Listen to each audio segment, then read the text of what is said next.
po jako akawuwo almaridhu nendwadde wakulla al-ashya'i na buli kintu kyonna wabasiri swabirina nenga njagala kulaba ani mugumikiriza tugumikirize n'ekirwadde kino tugondere ebiragiro tujja sobola okukisima tukatubeere balamu nga tweteekerateekera okumalako omwaka tokwesogga omujja abakkiriza basabiddwa okutoola ku kitono kye balina okuwaayo eri abakulembeze b'eddiini olwanno Allah asobole okugaziya ennyingiza yaabwe nga bino byogeddwa amiru w'abayisiraamu Bombo Sheikh Asim Wahib ngono yakulira n'omuzikiti gwa masigiri Tahwa eggangama Bombo obango ina milioni 2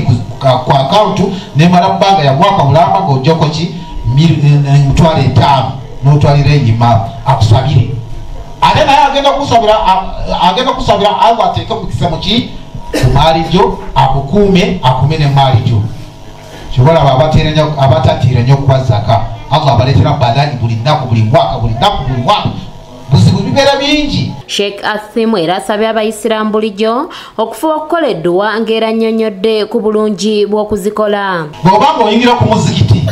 duwa nga tonnaba kuliyirira n'obwobanga obadde ogenda ku mukyala wo wa halali toyingira nga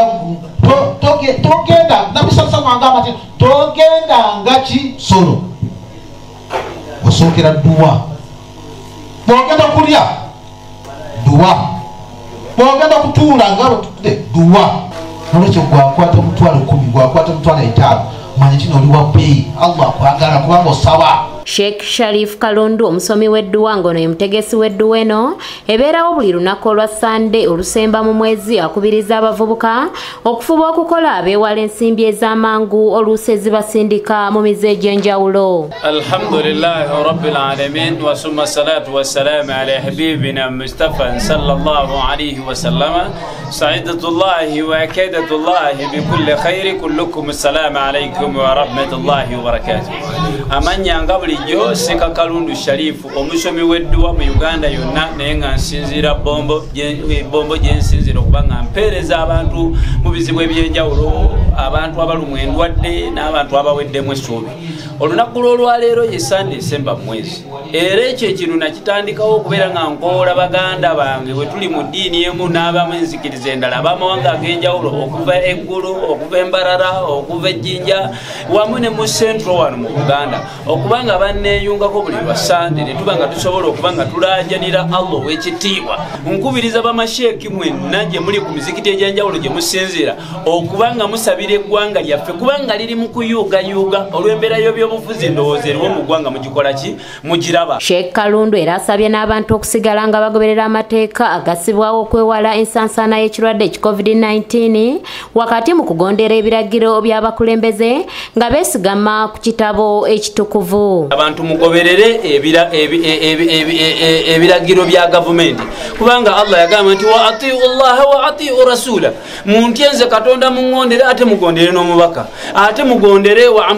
mugondere n'abo abatowa ebiragiro mu ggwanga kyali ategeeza president oba gavumenti ekola ki gavumenti ebeeriko okusobola nga mugoberera ate obulwadde buno gye buli kubanga ezo endwadde z'olukuku endwadde ez'omumpewo zaava dda ne ku mirembe gya Nabbi Luutu obulwadde bwaliwo. Bo abamu ku beetabye mu dduwa eno bagamba nti bagenderera okusabira abantu abalina ebizibu ebitali bimu ko n'eggwanga okutwalira awamu. Abantu mwenna abalina ebizibu ebyenjawulo mukkirize mugaane Allah ye mugagga era yajjanjaba. Kyemulina okumanya endwadde gye ziri neera ziwona. Bakubiriza okujja mu ofisi y'omukulu oyo Sheikh Kalundu Sheriff awanike emikono Mungu aggulewo. واخصني بأمنك ومالك وتولني باختيارك وخيرك ولا تكن إلى قلعة غيرك وهب لي عافية غير عافيتي